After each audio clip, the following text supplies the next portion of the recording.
রেজবি কয়জন? আরো অস্ত্রগণ কয়জন?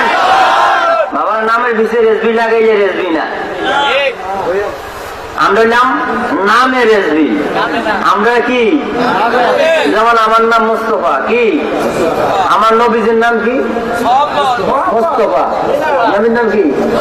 নবী পাক ইসলামের একটা নাম মুবারক হইল, আর আমি মুস্তফা দেখে আমি নবী হয়ে গেছি, এটা বলা যাবে?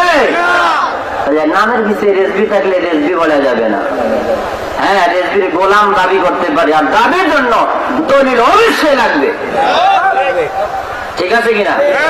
সেই মহান মুর্শিদ যিনি 155 বছর যাবত লাগাইয়া এই দেশের মধ্যে রক্ত জড়াইছে, আমার দৃষ্টিতে গবেষণা বেশি একমাত্র বাবা রেজবি 3 বছর করতেছে রক্ত জড়াইছে। এই রেজবি বাবার শান আলোচনা করা আমি অদমের জন্য এখনো যোগ্য হই নাই, তবে চেষ্টায় আছি বাবা জানের কিছু সম্মান প্রকাশ করার জন্য। প্রকাশ করা লাগবে কিনা?